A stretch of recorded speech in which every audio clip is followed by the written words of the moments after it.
Mr. Zafar Javed, Chairman of the College, Mr. Uttam Kumar Reddy, MP. आदाब नाजरीन, INT today news में आपका खैर मकदम है। पेश है ये खास खबर खास आपके लिए। अगर आपने हमारे चैनल को सब्सक्राइब नहीं किया है तो आपको यहाँ सब्सक्राइब बटन दिख रहा है, उसे क्लिक करिए और सब्सक्राइब कीजिए और साथ ही साथ बेल आइकॉन को भी क्लिक करिएगा जिससे कि आपको ताज़ा अपडेट मिलते रहें। साबिक मरकजी वजीर फाइनेंस पी चिदम्बरम ने कुलीन कांग्रेस कमेटी के रिसर्च डिपार्टमेंट की तरफ से मखफमजा कॉलेज ऑफ इंजीनियरिंग बंजराहिल में मरकजी बजट 2020-21 के उन्वान पर खिताब किया और मुल्की मईशत पर सवालात के जवाब भी दिए।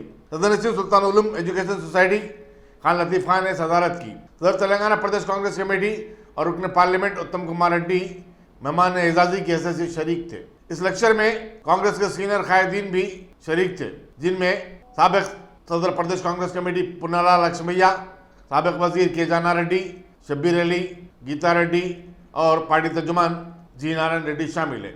रिसर्च डिपार्टमेंट के सदर नशीन आमिर जावेद ने इब्तिदा में खैर मकदम किया। Mr. Zafar Javed, Chairman of the College,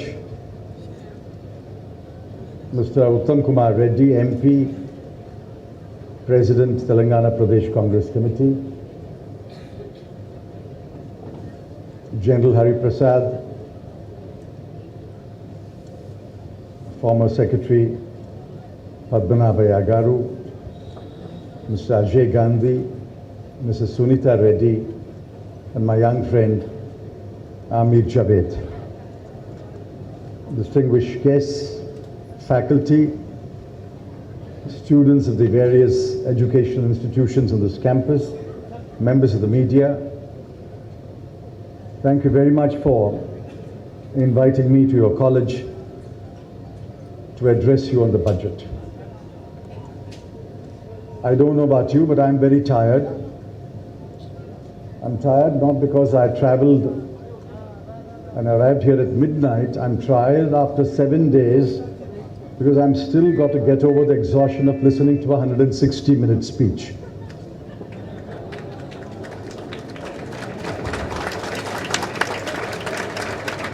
At the end, I think, even the finance minister was so tired that she gave up completing her speech and requested that the rest of the speech may be taken as delivered.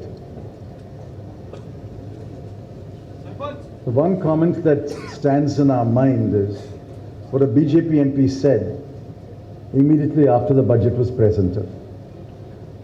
He said, if she had read the Satyanarayanan Katha, at least I would have known what the story is. What did she have to say? What did she want to say? What is the narrative? A budget must tell a story. At the end of 160 minutes, we are still in the dark about what she wanted to say and what she wanted the people to take away from the budget. In the 30 minutes that are available to me, I'll have to go through pretty rapidly a number of points. Firstly, the most glaring omission in this budget is what is the state of the economy? Nowhere in the budget will you get a sense of what is the state of the economy. Let me tell you what the state of the economy is. For 6 successive quarters, the GDP has declined. Never before in the history of India has a GDP growth declined for 6 successive quarters. What will the 7th quarter bring? I don't know. But all the indications are it is perhaps going to be a further decline or a flat curve. Imports are down for the last 8 months, negative growth. Exports had negative growth for the last 6 months. Agriculture is growing at 2%. Manufacturing is growing at 2%. Credit growth to industry is negative.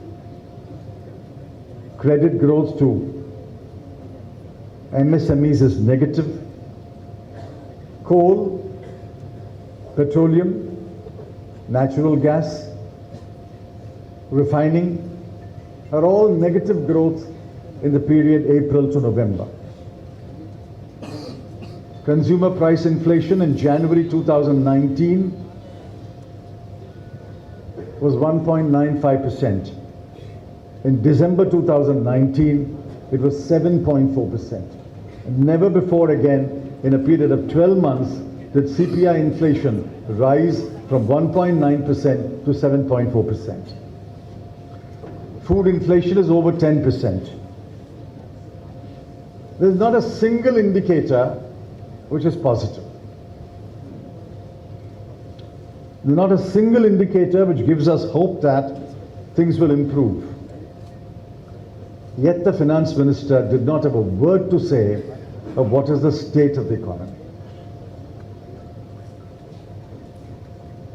You might ask yourself, why is the finance minister so reluctant to admit what the state of the economy is? Contrast with what Dr. Manmohan Singh said in 1991. The economy was in bad shape. In fact, we were in terrible shape in 1991. We had inflation over 20%. Our foreign exchange reserves had dwindled to less than $1 billion, and growth was practically zero. And here was a man who had just become finance minister. He has never held ministerial office before. Come and tell Parliament candidly, this is the state of the economy. We are in terrible shape. We have made mistakes. We have to correct those mistakes. I propose to correct the mistakes. Here are the corrective steps that I'm announcing, and I hope I'll have your support. Remember, very few people supported him. Within the cabinet, he had only the support of 2.5 people. But that was the candor with which Dr. Manmohan Singh faced the situation. That candor was completely absent on February 1. Now I ask myself why? Why would a finance minister be so reluctant to admit the state of the economy? My conclusion is this government lives in denial. When this government assumed office, the economy was growing at 6.5%. The fiscal deficit had been compressed to 4.5. This is not a very bad situation, not a very good situation either, but growth was 6.5.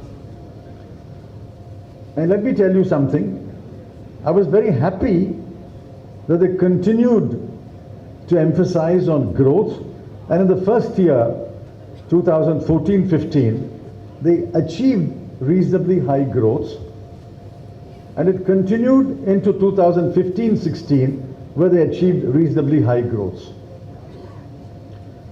So although I belong to the opposition, and I was a little envious that the new guys are continuing to promote growth, I was happy that India's economy was growing. Then came the monumental mistakes. Why the finance minister is unwilling to admit the state of the economy is, she will not and she will not be allowed to admit that demonetization was a monumental blunder. There has been no greater blunder in free India in economic terms than demonetization. Suddenly depriving the people of India 86% of the cash was a monumental blunder, I have known of no economist who has a good word to say about demonetization. Demonetization killed jobs. Demonetization destroyed industries. In fact, the micro, small, and many medium-sized industries that perished in the 2-year period following demonetization have still not been revived. The first major blunder was demonetization. And even before India could recover from demonetization, they hurriedly implemented the GST Act. That was a second big blunder. There's nothing wrong with GST as an idea. The GST as a tax is a good tax. But what they have implemented is not GST. GST is a single tax, a single rate tax that allows for offsetting all input credit and claiming refund of any overpaid tax. This GST is not a single rate tax. It doesn't allow offsetting of all input tax credit, and it has no foolproof mechanism for refund. Net result is, whatever was left behind after the destruction by demonetization was also destroyed by this flawed GST.